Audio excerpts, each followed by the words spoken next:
네, 사드 발사대 나머지 4기가 이렇게 성주 기지로 추가로 반입이 완료가 되면서 전해드린 것처럼 전기 공사만 마무리되면 곧 정상 가동될 것 같다고 합니다.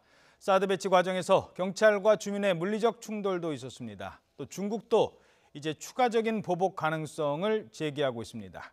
문성묵 한국국가전략연구원 통일전략센터장 그리고 유영아 YTN 개관 해설위원과 관련 내용 살펴보겠습니다. 안녕하십니까? 네, 안녕하십니까? 저희들이 앞서 생중계로 아침 8시 상황에 이제 진입하는 걸 전해드렸는데 어떻게 보셨습니까? 그동안 많은 논란도 있었고 뭐 그렇다고 배치를 안 할 수도 없는 거고 어떻게 보셨어요? 일단 뭐 송영무 장관이 연내 배치로 완료하겠다고 지난 8월 14일인가 얘기했던 걸로 기억하는데요. 그러나 이렇게 급격하게 이렇게 이루어진 부분에 대해 성주 주민들이 잘 납득하지 못했던 측면이 강한 것 같습니다. 그러나 지금 북한의 6차 핵실험 그리고 북한의 도발 위협이 가중되는 상황에서 이 한반도에서의 군사적 균형을 맞추는 문제는 너무나 중요한 문제죠. 그래서 아마 문재인 정부에서는 가난한 시일을 빠르게 앞당긴 것 같아요. 그런 균형을 맞추기 위해서는 뭐 사드를 배치함으로 인해서 일단 경기 남부 이하에 아래의 어떤 군사적인 도발에 대해서 방어할 수 있는 체계라도 만들어내자. 이런 측면에서 봤을 때는 이런 불가피성을 문재인 정부가 좀 사전에 국민들에게 잘 설득하고 그런 부분에 동의를 받았으면 좋았을 텐데 그러나 시간이나 물리적으로 좀 부족했던 건 사실인 것 같습니다. 추후에 이런 부분에 대해서 물론 임시 환경 영향 평가는 했어요. 그래서 인체 해롭지 않다라는 건 증명이 됐지만은 일반 환경 영향 평가를 통해서 공개적으로 투명적으로 함으로써 주민들을 설득해내고 또 주민들의 요구가 무엇인지 이런 마무리 작업도 함께 병행해야 되지 않겠냐 그런 생각됩니다. 예. 자, 그럼 지금부터 하나하나 짚어보도록 하죠. 일단 그동안의 과정이 처음에 이제 배치를 하는 해 만에 뭐 그 논란부터 시작을 해서 오늘 계속 연기되고 지금 뭐 다 끝난 것도 아니고 또 환경 영향 평가도 남아 있고 그동안의 일정 중에 어떻게 좀 정리를 하시겠습니까? 제일 중요한 고비들. 예, 그렇죠. 원래 이제 작년 2월이죠. 원래 사드 배치는 2014년 북한이 노동미사일을 고각 발사하면서 주한미군 사령관이 이 상태로 주한미군의 안전을 담보할 수 없다. 따라서 본국에 사드 배치를 요청하겠다라고 하면서부터 시작이 됐습니다. 예. 그런데 이제 사드라고 하는 것이 결국 중국이라든지 주변국에서는 뭐 러시아를 포함해서요. 이게 미국의 MD 체계, 다시 말하면 미사일 방어 체계를 한반도로 확대하는 것이 아니냐라는 그런 문제를 제기했기 때문에 박근혜 정부에서는 굉장히 신중하게 얘기를 했죠. 그래서 뭐 산무라고 하는 것도 있었습니다. 요청도 협의도 결정도 된 바 없다. 그런 이제 모호한 입장을 취하다가 북한이 작년 1월에 4차 핵실험을 했습니다. 그리고 바로 이어서 한 달 만에 이 인공위성이라고 주장하는 그런 장거리 미사일을 발사하죠. 그걸 보면서 이제 박근혜 정부가 이래서는 안 되겠다. 더 이상 안전을 담보할 수 없다라는 그런 판단하에 한미 간의 공식 협의를 이제 개시했죠. 그리고 작년 7월에 이제 공식 이 발사 결정, 한미 협의가 끝나고 또 부지를 성주로 결정을 하고 성주 포대를 결정한 이후에 좀 배치 위치를 조정하는 그런 이제 일들이 있었는데 그 다음에 이제 또 하나의 곡절은 이제 정부가 바뀌었지 않습니까? 예. 사실 지금 정부는 우리 대통령께서도 대통령이 되시기 전에는 부정적인 입장을 가지고 있었고 지금 정부 여당도 마찬가지고 그런 입장이었지만 지금 뭐 북한이 그다음에 그 이후에 5차 핵실험, 수많은 미사일 발사, 뭐 위협은 너무나 높아지고 있는 상황이었기 때문에 지금 대통령과 정부도 사드 배치의 불가피성을 인정을 하고 그다음에 이제 지금 오늘날과 같이 온 것으로 생각이 됩니다. 방금 말씀해 주신 대로 이 사드는 우리 대한민국의 안전과 우리 국민의 안전을 위해서 또 주한미군의 안전, 한미동맹 차원에서도 반드시 필요한 조치이기 때문에 이런 결정을 한 것이고 뭐 일부 이 주민들이 반대를 하고 계십니다만 지금 국가안보 차원에서 이루어지는 이런 결정을 이해를 해 주시면 좋겠다는 생각이 듭니다. 일단 외관에 있었다라는 것으로 많이들 알고 있었는데 사실은 오산 기지에 있었더라고요. 뭐 이유가 있었을까요? 글쎄 뭐 정확한 이유는 알 수는 없습니다만 일단 미국 본토에서 한국으로 실어 오는 과정에서 아마 일단 오산으로 이동이 됐을 거예요. 예. 그러면 이제 그 이후에 성주와 외관이 가까우니까 가까운 곳으로 이동하지 않았겠느냐라는 그런 이제 추정들이 있었는데 실제 오늘 이제 오산에서 이동한 걸로 확인이 됐거든요. 방금 기자가 언급한 내용을 보면 일단 사드를 안전하게 보호를 해야 되기 때문에 사드를 안전하게 보관하려면은 그걸 지킬 수 있는 방공포대가 있어야 되고 예. 외관 같은 경우는 군수기지이기 때문에 그런 안전을 지키기 어렵다. 따라서 오산에 계속 보관하고 있었던 것으로 그런 생각이 듭니다. 알겠습니다. 그 민주당에서는 아직도 그 이게 완전 배치가 아니라 임시 배치다라는 얘기를 하고 있습니다. 그 임시 배치로 봐야 될까요? 아니면 이걸 완전 배치로 봐야 될까요? 지금 이제 그 임시 환경 영향 평가는 했습니다만은 1년에 걸쳐서 아주 꼼꼼하게 구체적으로 하는 일반 환경 영향 평가는 지금 시작하지 않았죠. 그래서 예. 이 문제는 이제 중요합니다. 절차적인 정당성에 대한 문제가 있기 때문에 민주당에서 그 점을 지적하는 것 같습니다. 그래서 1년 동안에 일단은 지금 이런 급격한 상황 변화에서 군사적 균형이 맞추지 않으면 북한의 도발 위협과 어떤 북한의 핵미사일 통한 한반도의 불안정성이 가중되기 때문에 이렇게 한 것이다라는 것이 정부의 설명이기 때문에 예. 1년 동안의 일반 환경 영향 평가를 저는 굉장히 객관적으로 투명하게 할 필요가 있다. 물론 성주에 배치된 것도 성주 주민들 입장에 굉장히 억울한 측면이 강합니다. 갑자기 또 왔고 또 사드 배치도 갑자기 또 2기가 들어왔었고 이런 예. 부분들이 투명성과 공개성 또 합의성들이 전혀 인정되지 않은 상태에서 전임 정권부터 지금까지 지금 굴러온 거 아니겠습니까? 진행된 거 아니겠습니까? 이 문제를 문재인 정부가 풀어내야 되는데 북한 핵 위협이 갑자기 닥치는 바람에 더욱더 난제가 겹쳐버린 것이죠. 그래서 1년 동안의 환경 영향 평가를 좀 주민과 함께 공개적으로 투명하게 전문가와 함께 하면서 예. 그 점에서 문제가 나타난다면 또 다른 대책을 세워지지 않을까 생각이 듭니다. 예. 뭐 그동안 많이 말씀드렸습니다만 오늘 또 이제 배치가 사실상 뭐 완료가 되는 시점이기 때문에 사드 배치 그 포대가 어떻게 운영이 되는지 설명을 해주시고 오늘 바로 뭐 전원만 공급이 된다면 바로 오후부터 운영이 되는 건지 그 설명을 좀 해주시죠. 네, 이제 사드는 고고도 지역 방어 체계거든요. 그러니까 북한 미사일을 발사할 경우 대략 고도 40km에서 150km 구간에 날아오는 북한의 미사일을 요격할 수 있습니다. 그러니까 우리가 북한의 미사일이 발사되기 전에 사전에 타격하기 위한 킬스인 시스템을 유지하고 있습니다만 그걸 피해서 날아오는 미사일에 대해서는 우리가 공중에서 요격을 해야 되는데 예. 사드는 좀 높은 고도에서 넓은 지역을 방어하는 그런 체계고 우리가 가지고 있는 패트리엇 2나 주한미군의 패트리엇 3는 40km 미만에서 요격을 할 수 있는 그런 요격 미사일 시스템입니다. 그렇기 때문에 두 가지를 같이 운영을 하면 다층으로 다단계로 요격할 수 있는 기회를 갖는다는 장점이 있습니다. 말씀하신 대로 사드는 대개 3개의 이 구성품으로 운영이 되어 있거든요. 예. 그러니까 사드라고 하는 포대가 있거든요. 6기로 되어 있고 한 기당 8발입니다. 예. 모두 48발이 운영이 되고요. 그다음에 중요한 것이 레이더입니다. ANTPY, X밴드 레이더로 가동이 되는 레이더인데요. 지금 우리 한반도에 배치되어 있는 주한미군 사드는 종말 단계, 다시 말하면 북한 미사일을 정확하게 포착하고 타격하기 위한 시스템으로 운영이 됩니다. 그다음에 통제 장치가 있습니다. 전력을 운영하고 그걸 지휘하는 그런 시스템인데 말씀하신 대로 그동안 2기가 배치되어 있었습니다만 이 2기에 대한 전력 공급이 굉장히 어려웠죠. 2기 또 레이더의 가동이. 그런데 이번에 이제 임시 배치가 결정이 됨으로써 그동안 발전기를 돌려서 전원을 공급하던 것을 정식으로 이제 전원이 공급이 된다면 이 실제 완전 가동할 수 있는 그런 시스템이 갖춰질 수 있다라고 하는 거죠.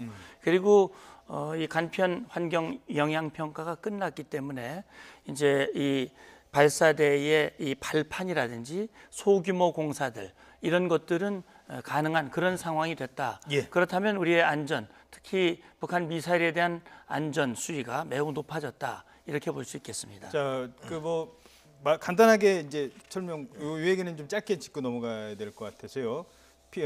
막을 수 있는 것과 막을 수 없는 것에 대해서 내용이 많아서 제가 이렇게 질문드리죠. 사드로 스커드 미사일 막을 수 있습니까? 스커드는 물론 스커드의 사거리에 따라 다릅니다. 여러 종류가 있으니까요. 예. 여러 종류가 있으니까 말하자면 아까 말씀드린 대로 40에서 150 사이로 날아오는 그런 미사일의 경우는 요격이 가능하다는 얘기죠. 노동 미사일은 어떻습니까? 그래서 노동 미사일 사실 처음에 그겁니다. 북한이 노동 미사일은 사거리가 1,300km예요.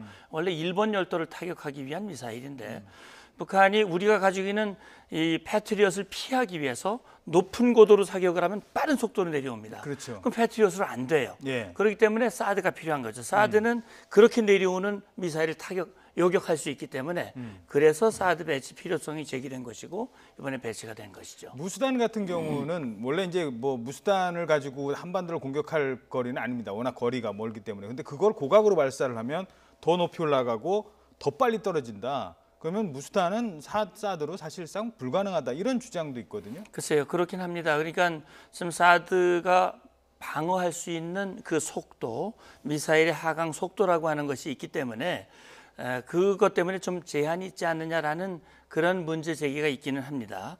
그러니까 말씀하신 대로 무수단을 가지고 한반도를 공격할 가능성은 이유는 없다고 보고요. 일단 한다면 스커드 ER이나 또는 노동을 가지고 고각으로 쏘는 그런 조치가 있을 수는 있죠. 그리고 그다음에 이제 이를테면 북한이 SLBM이라든지 이런 것들을 통해서 가까이 와서 발사할 가능성 이런 것들이 있는데 역시 우리 군에서는 사드만 운영되는 것이 아니고 함정 우리 이지스함에서 운영되는 SM-2도 있고 패트리엇도 있고 철매도 있기 때문에 다양한 시스템을 통해서 방어 조치를 강구하고 있다는 점을 이해하시면 될 겁니다. 예. 중국이 계속 반대를 해 왔지 않습니까? 뭐 중국이 반대하는 이유야 이제 그동안 계속 나왔으니까.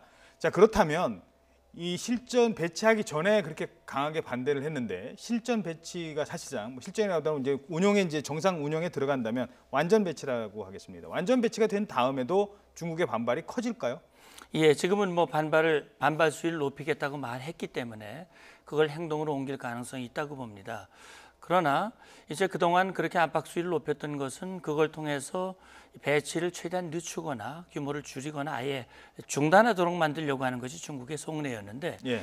이미 이제 배치가 됐고 작전 운영에 들어갔기 때문에 아무리 압박을 가해도 이게 바뀌지는 않을 것입니다.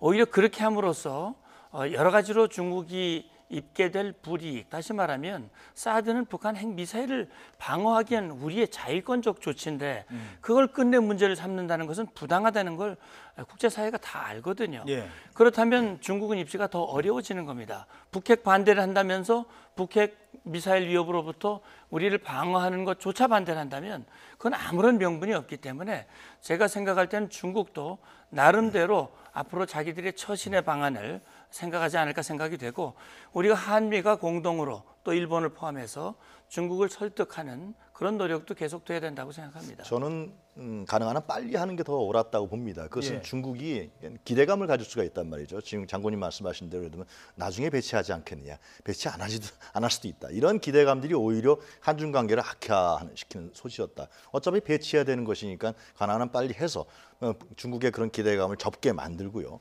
중요한 것은 그거죠. 중국이 지금 염려하는 것은 결국은 미군의 어떤 한국을 포함한 전략 동맹이 동아시아에서 강화되는 문제, 군사적 우위가 더욱더 확보되는 문제가 이제 두려운 거 아니겠습니까? 예. 근데 이 문제는 결국 북핵의 김정은이 계속해서 이 북핵 개발을 통해서 한반도의 군사적 균형을 깨트리면서 사실상 패권성을 더 강화하려는 측면에 있다. 이런 점들을 정확히 얘기할 필요가 있다. 만약에 중국이 이 문제를 제어하지 않으면은 한국은 세계의 군사 최강국인 미국과 함께 군사 동맹을 강화하면서 이 불균형을 막을 수밖에 없는 거거든요. 이런 점들을 충분히 중국한테 얘기해서 북한에 대한 제재와 압박에 더욱 강도 있게 해야 된다. 그것이 결국 중국이 염려하는 부분들이 완화될 수 있다. 이런 측면들이 강조돼야 될 것 같습니다. 그렇죠. 뭐 둘이 대치하고 있고 서로 사이가 안 좋아서 으르렁대고 있지만 한쪽에서는 창을 만들고 있고 한쪽에서는 방패를 만들고 그렇습니다. 있다면 예. 창 만드는 사람을 뭐라고 하지? 그렇죠. 왜 방패 만드는 사람을 뭐라고 하는지. 지금 실제로 북한의 이런 육체 핵실험과 대륙간 탄도미사일의 성공은 미국의 목을 겨누고 있는 겁니다. 언제라든지 이들 죽을 수 있다는 거 아닙니까? 근데 우리는 과연 그렇다 그러면 이건 뭐 안보적인 군사적인 문제지만 북한의 김정은 정권의 목을 겨누는 문제에서 무엇을 하고 있느냐? 그래서 문재인 대통령이 전번에 국방 보고 봤을 때 국방 예산 갖고 뭘 했느냐 여태까지 이런 지적도 나왔던 게 또 국민의 목소리이기도 하거든요. 예. 이런 측면들이 강조돼야 될 것 같습니다. 알겠습니다. 자, 이런 가운데 북한은 핵실험을 계속하고 있고요. 이 문제를 해결하기 위해서 문재인 대통령이 러시아로 달려갔습니다. 문재인 대통령과 푸틴 러시아 대통령의 정상회담이 어제 열렸죠. 이 자리에서 문 대통령은 대북 원유 공급 중단이라는 사실상 초강경 대응을 꺼내 들고 러시아의 협조를 요청했습니다. 하지만 푸틴 대통령 반응이 그닥 좋지 않았습니다. 두 정상의 발언 직접 들어보시죠. 여기서 북한의 도발이 멈추지 않으면 이 통제할 수 없는 국면으로 빠져들 수도 있다고 생각합니다. В то же время понятно, что решить проблемы Корейского полуострова одними лишь санкциями и давлением невозможно. Не стоит поддаваться эмоциям и загонять Северную Корею в угол. 네, 러시아는 사실상 그 북한의 핵에는 반대를 하지만 그렇다고 강하게 나갈 때는 또 한 발 빼고 지금 이런 걸 계속 반복하고 있거든요. 사실 지금 얘기할 건 아닙니다만 푸틴 대통령, 문재인 대통령 만나서 여러 가지 얘기를 하는데 이 핵 문제도 하지만 무슨 러시아 월드컵에 뭐 본선 질주했다, 축하한다 이런 얘기하고 또 이번에도 늦게 왔대요. 늘 늦는 사람이지만. 과연 러시아가 심각하게 생각하기는 하는 건가요? 예, 글쎄요. 제가 생각할 때는 러시아는 뭐 전통적으로 북한 입장에서 섰고 북한을 지원했고 사실 오늘날 북한을 있게 한 그 나라가 바로 러시아 구소련이거든요. 네. 그렇기 때문에 책임을 가장 강하게 져야 할 그런 나라인데 불구하고 남의 일 얘기하듯이 이렇게 얘기를 하고 있거든요. 지금 푸틴 대통령의 발언을 보면 전 두 가지 문제가 있다고 생각을 해요. 첫째는 제재와 압박만으로 사태를 해결할 수 없다. 그동안 제재와 압박을 제대로 한 적이 없습니다. 러시아는 신용만 했고 말만 했지 네. 제대로 제대로 한 적이 없거든요. 그렇기 때문에 그 말이 문제가 있는 거예요. 그다음에 감정에 휩싸여서 하면 안 된다. 우리가 지금 감정에 휩싸여서 하는 게 아니라 생존이 걸려 있는 문제거든요. 예. 그거를 그렇게 가볍게 얘기했다는 게 문제인데 어쨌든 이번 한러 정상회담을 통해서 북핵 문제에 대한 어떤 공동인식을 확인을 한 만큼 예. 앞으로 러시아가 생각을 바꾸도록 하기 위한 국제 공조 이게 매우 중요할 것 같습니다. 예. 저는 좀 사전에 외교 라인에서 좀 조율을 좀 할 필요가 있지 않았냐. 어떻게 보면 그 푸틴 대통령이 북한의 김정은 정권에 대한 방어적인 워딩을 많이 했단 말이죠. 그리고 원유 중단 문제에 대해서도 확실하게 제가 안 된다고 얘기를 하고 있고요. 그래서 좀 정상회담인데 물론 이제 경제 포럼에 참석하면서 정상회담이 한 거지만은 외교 라인에서 뭔가 정상회담에서 우리가 얻을 수 있는 문제들, 뭐 경제적인 문제 외에도 가장 중요한 북핵 문제에 관해서는 좀 더 우리가 전향적인 동의라든가 합의를 끌어낼 수 있는 이러한 조율 문제가 좀 진행되지 않았. 뭐 어려웠겠지만은 상황이 그런 부분들이 상당히 아쉬운 측면이 있습니다. 어제 국민의당 그 교섭단체 대표연설에서 나온 청와대 외교안보라인 교체에 대해서는 어떻게 보십니까? 그러니까 지금 청와대의 안보실이 이제 그 군사 전문가라기보다도 외교 전문가들이 지금 안보실에 뭐 안보실장과 1차장, 2차장에 가 있는 문제를 아마 지적한 것 같은데요. 뭐 교체라기보다도 외교를 통해서 어차피 안보가 이루어지는 부분이니까 저는 이참에 좀 문재인 대통령이 강화할 필요는 있다.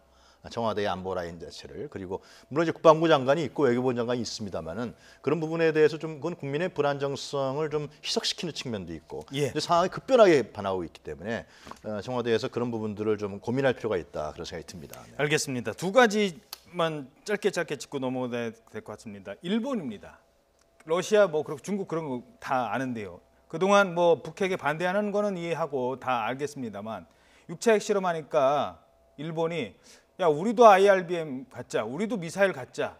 이 자위대를 은근슬쩍 이참에 이번 기회에 키우려고 하는 얘기들이 나오고 있습니다. 이거 어떻게 봐야 될까요? 예, 결국 일본도 두 가지 딜레마가 있을 거예요. 하나는 북한 핵미사일 위협이 높아지기 때문에 물론 미국으로부터 안보 공약, 동맹을 맺고 이제 억제를 하고 있습니다만 일본으로서 자위력을 가져야 되니까 그런 차원에서 국방비를 늘리고 군비를 강화하는 조치를 취하는데 사실 아베 이 총리로서는 본인의 지지율이 떨어지고 상당히 정권 안보적인 그런 문제들이 있기 때문에 이걸 통해서 자기의 지지율을 확보하고 그가 꿈꾸고 있는 헌법의 개정, 그다음에 과거의 어떤 이 과거로의 회귀 이런 기회로 만약에 악용을 한다면 그건 상당히 비난을 받게 될 거예요. 예. 결국 일본은 자위적인 차원에서 하는 조치들을 우리가 뭐라고 할 수는 없으나 예. 그걸 과거의 회귀, 아베의 어떤 꿈을 이루는 그런 도구로 잘못 사용을 한다면 그건 반드시 비난을 받아 마땅하다고 생각합니다. 자, 그렇습니다. 지금 뭐 북한의 6차 핵실험 이후에 각국이 뭐 너도 나도 반대한다고 합니다만 실제로 또 내용을 들여다보면 중국은 사드에도 반대하고 있고요. 러시아는 원유 공급 요거까지는 반대 못하겠다라고 하고 있습니다. 일본은 이참에 자기네들 미사일 만든다고 하고 있고 미국은 북핵 얘기 나오니까 그 얘기할 때 같이 한미 FTA도 얘기하자는 얘기를 하고 있습니다. 이런 어려운 상황이 계속되고 있는데요. 그래서 이건 뭐 그런 차원은 아닙니다. 예. 송영무 국방부 장관이 우리도 전술핵 가짜라는 거에 대해서 반대는 하지 않은 입장을 표명하고 오히려 야당이 송영무 국방부 장관을 지금 두둔해주는 상황까지 왔습니다. 이거 어떻게 풀어야 될까요? 그러니까 전술핵 배치 문제는 결국 이제 지금 북한의 김정은 정권이 6차 핵실험을 성공하고 또 핵탄두에 대한 소량화까지 그리고 이제 ICBM까지 시험 발사까지 하는 속에서 그 균형이 급격하게 무너졌기 때문에 그 균형을 맞춰야 된다. 만약 균형이 무너지면 결국 어차피 북핵 협상은 나중에 최종 협상으로 갈 텐데요. 결국은 테이블에 올라갈 겁니다. 이 균형 속에서 결국은 그 협상이 이루어질 수밖에 없는데 북한이 이렇게 우위적 관계에 있을 때는 이 협상이 어떻게 되겠습니까? 북한의 의도대로 예를 들면 핵보유국을 가진 속에서 자기 자신이 동북아시아에서 중요한 위치를 차지하고 예를 들면 미군의 영향력을 축소시키고 그렇기 때문에 우리 대한민국, 한국은 상당히 북한의 소극적 지위가 될 수밖에 없는 아주 위험한 상황이 발 수밖에 없습니다. 그렇기 때문에 이 문제를 균형을 맞추기 위한 노력을 해야 되거든요. 그러나 이제 전술핵 배치는 그 비핵화라는 부분들을 우리가 주장해 왔는데 그 점이 문제가 되기 때문에 지금 여러 가지 뭐 정부에서는 조치를 강구하고 있는 것 같습니다. 핵잠수함 뭐 문제라든가 아니면 핵 개발을 할 수 있는 능력을 우리가 완비하자. 예. 이런 측면에서 굉장히 중요한 측면이 자리 잡고 있는 것 같습니다. 전문가 입장에서는 어떻습니까? 시간이 없어서 한 30초 조금 더 드리겠습니다. 예, 그러겠습니다. 지금 우리에게 주어진 절체절명의 과제는 북한 핵미사일 위협으로부터 우리 국민을 지키는 일이죠. 그다음에 김정은으로 하여금 핵을 내려놓도록 만들어야 되는데 전술핵은 그런 부분에서 일정의 효과가 있다고 봅니다. 북한의 핵미사일, 북한의 도발을 억제할 수 있는 효과가 있고요. 우리가 그걸 갖게 되면 북한의 핵미사일 그 무용화시키는 그런 효과가 있습니다. 그렇기 때문에 우리 이 상황을 해소하기 위한 방안으로서 어떤 건 되고 어떤 건 안 되고 하는 것이 아니라 모든 걸 다 검토할 수 있다. 이걸 뭐 정책으로 선택하지 않더라도 그런 차원에서 정치권에서 논의가 되는 것은 저는 필요하다고 봅니다. 선택은 정부의 결정이지요. 예, 알겠습니다.